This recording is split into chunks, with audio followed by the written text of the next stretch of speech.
The Ward World Championships is taking place this weekend, but it's a bittersweet time for the carving community. This is one of their biggest events, but it's the first when a legend in their field will not be there. Decoy carving has made quite the evolution from being a tool for waterfowl hunting to extremely valuable works of art. It's not hard to find pieces with a value more than most people make in a year, and arguably there's one person who helped make that possible. Mention his name in any circle of collectors or carvers and everybody knew who he was. He was there. He was the innovator. He was there when it first started. They're talking about Chincoteague native Cigar Daisey, but anyone who knows a thing or two about decoys knows him by a different name. When I first started going to Chincoteague, you heard the name Cigar Daisey, and and it becomes like he's bigger than life. And then you meet him, and he truthfully is bigger than life. And here was this guy with literally bushel baskets of bodies and heads. And I was just amazed at how he did it. And he took me in the house and showed me some finished birds. And hunting all my life, since I was 6 years old, I was just amazed at what this man could do.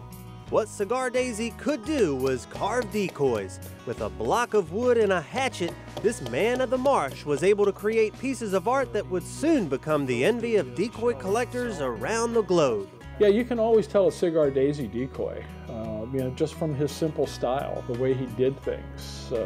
It didn't take a whole lot. You'd have to have a studied eye to realize where it came from or what he had done with it. But you knew a cigar. You could tell it a mile away.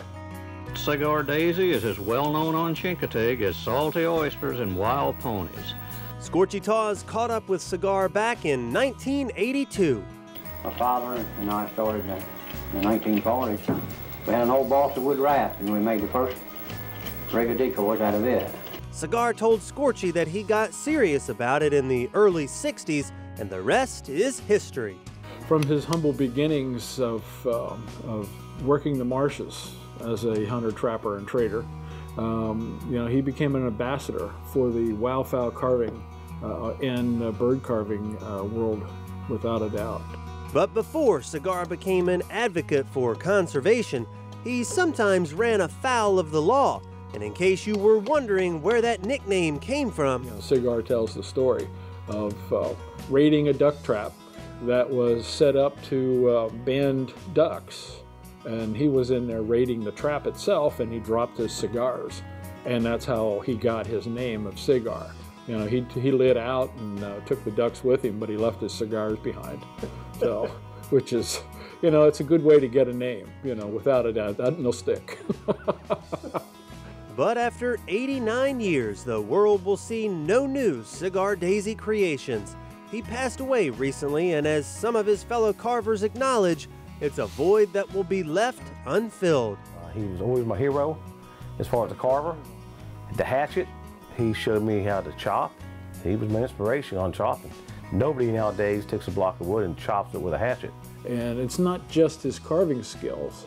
It was his ability to relate to other carvers, to collectors, and to nature. He always called himself the last of the pioneers, and that's what he was.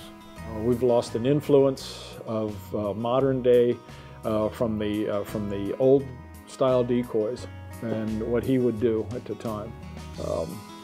And it's shoes that can't be filled, plain and simple. They just cannot be filled.